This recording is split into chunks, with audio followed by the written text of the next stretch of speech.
fait de la peine. Il nous dit: je récupère mon fils en pleurs à la garderie. C'est le seul de ses copains à ne pas être invité à un anniversaire. Il est en fauteuil roulant, voilà la raison. Je lui explique quoi du haut de ses 4 ans? Que les gens sont des merdes, qu'il faut s'habituer à être exclu. Bref, même à cet âge-là, les gens sont affreux avec les personnes qui peuvent avoir des soucis ou être différents. Je trouve ça horrible. Celle-ci aussi, elle est vraiment touchante. C'est un mec qui va raconter un truc incroyable qu'il a vécu quand il était en sixième. Il dit: il y a tout juste un mois, au début de la rentrée scolaire en sixième, j'étais en cours de français et il s'est passé quelque chose de grave. Il y a une des filles qui a demandé au prof si elle pouvait sortir de la classe pour aller aux toilettes et le prof a clairement refusé. Elle a vraiment insisté car elle se sentait mal, mais le prof lui a hurlé dessus et lui a demandé d'arrêter de déranger la classe sous peine de 4 heures de colle. Elle avait les larmes aux yeux et serrait ses jambes le plus possible. La pauvre, on était tous mal pour elle. Ça coûtait quoi au prof de la laisser sortir 2 minutes pour aller aux toilettes? Finalement, quelques minutes plus tard, elle se lève doucement et se dirige vers la porte. C'était vraiment une urgence.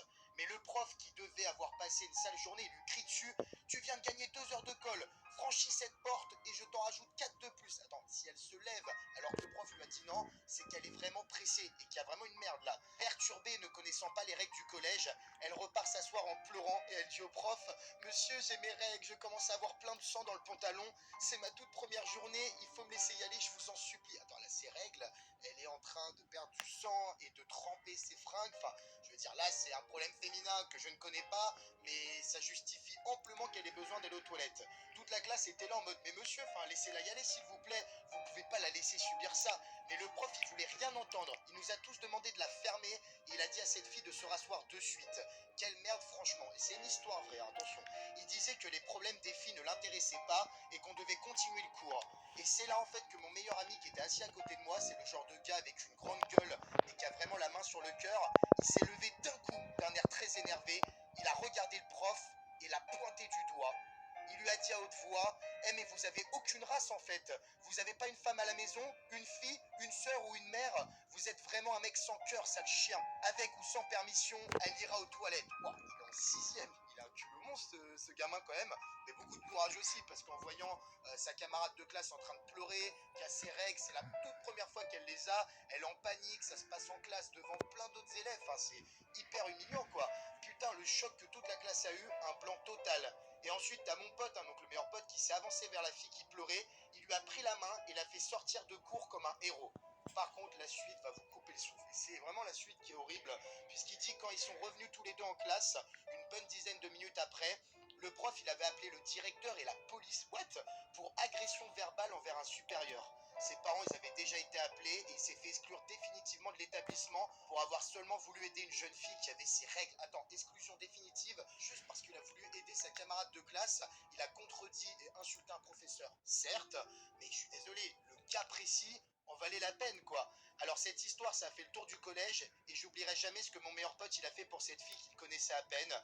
Il n'y a pas beaucoup de gens qui auraient fait pareil et qui auraient agi de façon aussi mature. C'est vrai, surtout à cet âge-là. Mais je crois que mon meilleur pote, il a vu en elle sa sœur, sa mère ou n'importe quelle autre personne qui aurait eu réellement besoin d'aide dans cette situation où il n'y a personne qui n'osait intervenir. Et ça, c'est ce que j'appelle agir comme un vrai homme. Je suis d'accord. Je pense sincèrement que l'exclusion définitive, à peine arrivée au collège, c'était vraiment injuste, même si les collèges privés sont beaucoup plus stricts.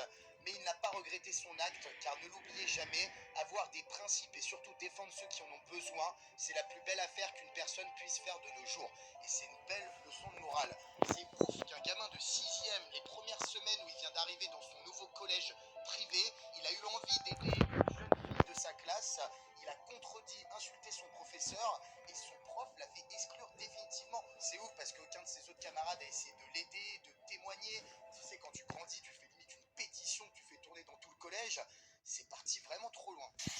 Oh, la prochaine, elle est dure, elle est horrible. Mon gars, rien qu'à la raconter, ça me fout déjà la chair de poule, hein, je vous avoue. C'est une petite qui nous raconte son histoire. Elle dit: je m'appelle Emma, j'ai 5 ans.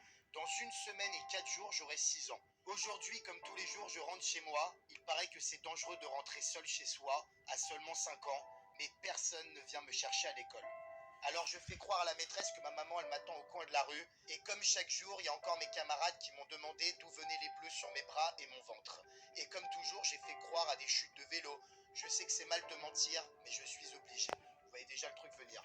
Elle dit j'avance à petits pas, j'arrive devant chez moi, j'ouvre la porte doucement pour ne pas réveiller papa qui doit dormir après avoir encore bu de l'alcool. Je sais que si je le réveille, il va me punir, il va me faire mal. Je vais pleurer et cela va le rendre encore plus en colère. Alors je ne fais aucun bruit, je monte dans ma chambre.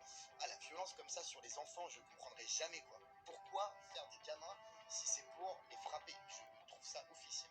Maman n'est pas encore arrivée, je n'aime pas être seul avec papa, car personne ne me défend quand il m'insulte et me frappe. Mais je n'aime pas non plus voir frapper maman quand elle essaye de me défendre. J'ouvre mon cahier de dessin et je commence mes petits chefs-d'œuvre. Voilà, ces petits dessins. Elle fait pas de bruit dans sa chambre, son père est en train de dormir.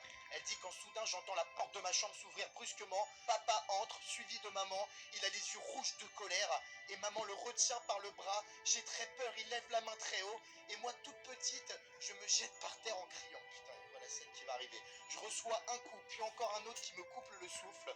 Je ne comprends pas, je ne comprends plus, j'ai mal et je pleure. Je comprends enfin que papa m'en veut car il reçoit sans arrêt des appels de ma maîtresse, car elle ne croit pas aussi facilement à mes mensonges que mes camarades. Elle n'est pas teubée quand même, elle voit des bleus sur le corps d'une gamine, elle doit douter un petit peu ce qui se passe. Elle ne croit plus aux fameuses chutes à vélo.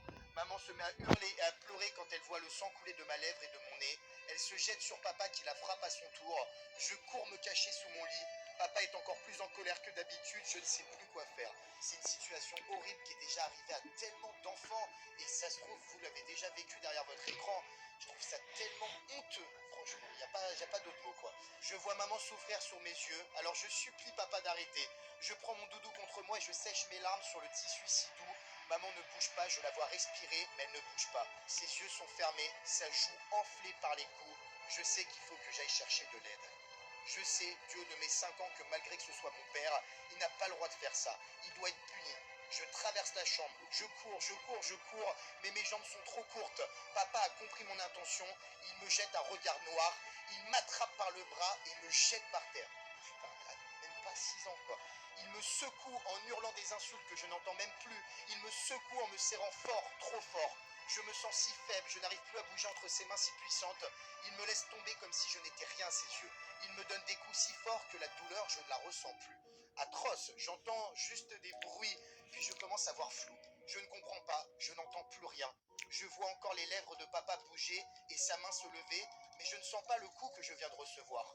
Je vois maman pleurer et hurler derrière lui. Elle lui dit d'arrêter, mais je n'entends pas, je n'entends plus. Il va tuer sa gamine. Je sens enfin quelque chose. Oui, il m'a lâché. Je sens mon corps tomber à terre, mais je ne sens pas la sensation que ça me fait d'habitude. Je n'ai plus de force, je lâche mon doudou, je ferme mes yeux et je ne sens plus rien du tout.